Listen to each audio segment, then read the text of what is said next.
ఎవరైతే గురువారం కానీ శుక్రవారం కానీ ఒక తమలపాకు తీసుకొని స్వస్తిక్ గుర్తు వేసి 4 చోట్ల చుక్కలు పెట్టి పైన కుడివైపు శ్రీమని అక్షరం రాసి తమలపాకు పైభాగంలో సర్కిల్ వృత్తం గీసి ఎడంవైపు కుడివైపు 2 నిలువు రేఖలు గీసి వీటన్నిటిని తడి గంధంతో కానీ తడి సింధూరంతో కానీ గీసి ఆ తమలపాకును దగ్గర ఉంచుకుంటారో వాళ్ళకి నిరంతర ధన ఆదాయం ఉంటుంది, ధనాకర్షణ ఉంటుంది, అప్పుల సమస్యలన్నీ తీరిపోతాయి, వృధా ఖర్చులు తగ్గిపోతాయి.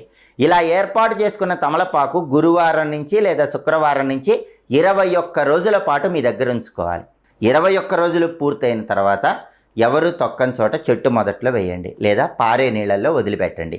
తమలపాకుకు సంబంధించిన ఈ శక్తివంతమైన పరిహారం ఒక్కసారి చేసి చూడండి. 21 రోజులు పూర్తయిన తర్వాత మీ జీవితంలో జరిగే అద్భుత మార్పును మీరు గమనించండి. అఖండ ధనలాభము, రుణ బాధల తీవ్రతను తగ్గింపజేసుకోవటం